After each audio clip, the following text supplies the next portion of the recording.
பிள்ளைகளை தயவு செய்து யார் எல்லாரும் சொல்லி வளர்க்கணும். யார் எங்கே தொட்டாலும் சொல்லி வீட்டில் வச்சு சொல்லணும். ரெண்டாவது, யார் கூப்பிட்டாலும் போகக்கூடாது. சின்ன சின்ன ஆசை வார்த்தைகள் சொல்லி சின்ன சின்ன மிட்டாய்களை சொல்லி கொடுக்குறேன்னு சொல்லி கூப்பிட்டாலும் யாரும் போகக்கூடாது.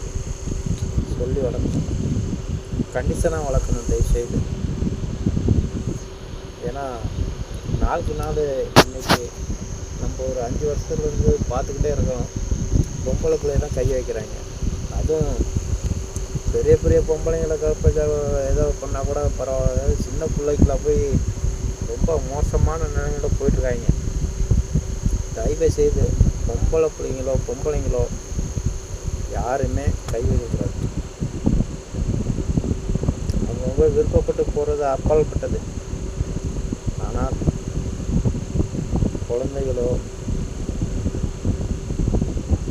அதை சொல்கிறது எவனாக இருந்தாலும் சரி, அவங்களுக்கு ஒரு பாடம் கொடுக்குற அளவுக்கு அவங்களுக்கு நீங்கள் சொல்லிக் கொடுக்கணும். முதல்ல பெற்றோர்கள் சொல்லிக் கொடுக்கணும். பெற்றோர் சொல்லிக் கொடுத்தா தான் அவங்களுக்கு புரியும். நம்ம செல்லை கொடுத்துட்டு நம்ம பாட்டுக்கு அவங்க நம்ம பிள்ளைங்க தானே, நம்ம வீட்டில் தானே இருக்காங்கன்னு நினச்சிட்டு இருக்கக்கூடாது. ஒவ்வொருத்தையும் சொல்லிக் கொடுக்கணும். உலகத்தை சொல்லிக் கொடுக்கணும்.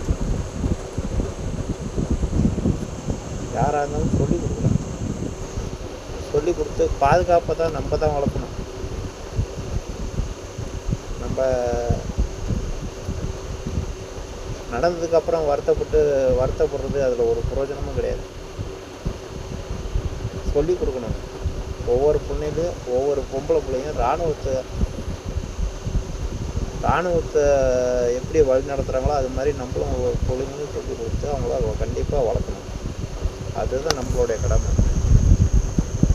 தயவுசெய்து பொம்பளை பிள்ளைங்களுக்கு நீங்கள் தைரியத்தையும் புத்திசாலித்தனத்தையும் சொல்லிக் கொடுங்க.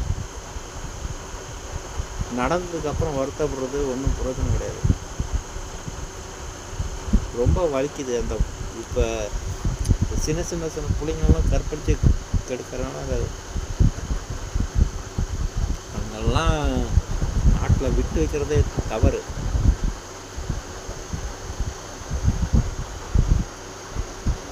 இந்த ஆட்சியில் என்ன பண்ணுவாங்கன்னு தெரியல.